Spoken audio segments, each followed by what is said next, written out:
বন্ধুরা, তোমাদের যখন নিজের প্রেমিকের সাথে ব্রেকআপ হয় তখন তোমরা কি করো? কেউ কেউ হয়তো বন্ধুদের কাছে গিয়ে কান্না করো, আবার কেউ কেউ হয়তো পুরোনো দিনের ছবি দেখে সময় কাটাও। কিন্তু জাপানে এই ব্যাপারটা একেবারেই ভিন্ন। ওরা সোজা একটা রোবট প্রেমিকা বা প্রেমিক কিনে ফেলে। হ্যাঁ ভাই, রক্ত মাংসের মানুষ না, মেশিনের তৈরি রোবট। তো হ্যালো গাইস, আমি তোমাদের বন্ধু হৃদয় এবং তোমরা দেখছো ফিল্ম ফ্যাক্ট বাংলা।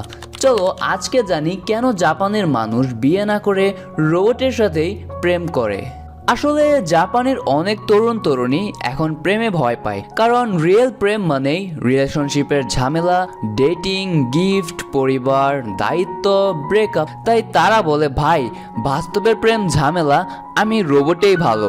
অর্থাৎ তাদের কাছে কোনো মানুষের সাথে প্রেম করা একটি প্যারার মতোই মনে হয়, যে কারণে তারা মানুষের সাথে প্রেম করার চেয়ে রোবটের সাথে প্রেম করাকেই শ্রেষ্ঠ বলে মনে করে। আর জাপান যেহেতু বিশ্বের অন্যতম একটি দেশ, সেহেতু জাপানে মানুষের মতো বিহেভিয়ার করা অনেক ধরনের রোবটই রয়েছে, যাদের সাথে ইচ্ছে মতো জমিয়ে প্রেম করা সম্ভব। শুধু তাই নয়, জাপানে রয়েছে গেট বক্স নামক একটি রোবট বউ। এটি একটা গ্লাসের ভেতর থাকা 3D হল ক্যারেক্টার, যেটাকে জাপানের মানুষরা রোবট বউ বা রোবট জামাই হিসেবেও বলে থাকে। যারা যারা আমার মতো এভাবে সিঙ্গেল জীবনযাপন করছো, তাদের জন্য কিন্তু এই গেট বক্স অর্থাৎ রোবট বউটি খুব কাজে দিবে। এই গেট বক্স নামের রোবটটি তোমাকে প্রতিদিন সকালে ঘুম থেকে জাগাবে, অফিসে যাওয়ার সময় বিদায় জানাবে, আর রাতে বলে ওয়েলকাম হোম ডার্লিং।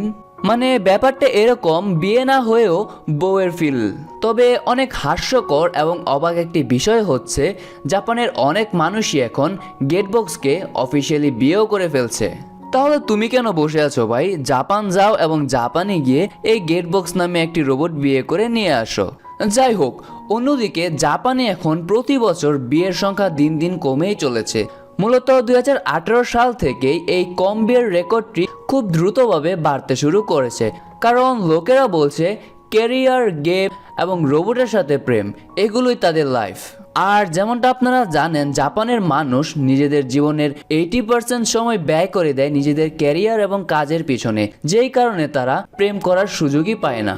এমনকি একটা রিপোর্টে এটা দেখা গেছে, 30 বছরের বেশি বয়সী 40% পুরুষ এবং 30% নারী তারা কখনোই কোনো প্রেম বা ডেট করে নাই। আর আমাদের বাংলাদেশের যে অবস্থা, বর্তমানে ক্লাস 4-5 ছেলেমেয়েরাও ধুমায়া প্রেম করতেছে। অথচ আমাদের সময় আমরা 2 কোয়ার্টার হাফ প্যান্ট পইরা মাঠের মধ্যে পইরা থাকতাম ক্রিকেট আর ফুটবল নিয়ে। তবে যাই হোক, জাপানের মানুষের কাছে রোবট প্রেমের সুবিধাই সুবিধা। না আছে কোনো ঝগড়া, না আছে অভিমান, না আছে মায়ের বকা বউ কই, আর প্রতিদিন একই কথা, আমি তোমাকে ভালোবাসি বলে বলে মুখ ব্যথা হয়ে যায় না।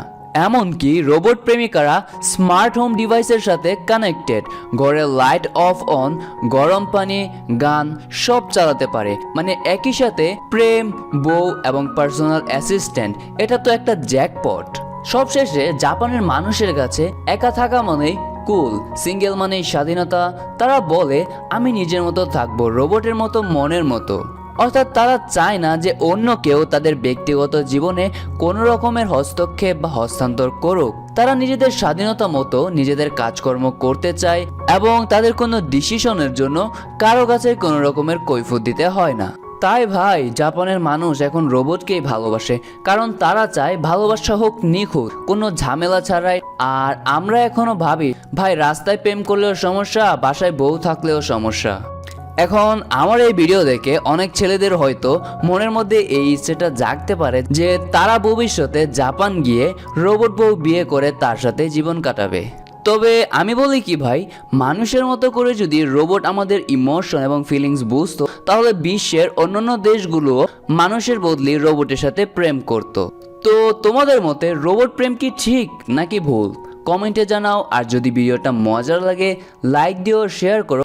আর সাবস্ক্রাইব না করলে কিন্তু তোমাদের কপালে রোবট বউও জুটবে না। তো আজকের মতো এখানেই বিদায় নিচ্ছি। দেখা হবে পরের অদ্ভুত কোনো একটি কাহিনী নিয়ে। Until then, bye by.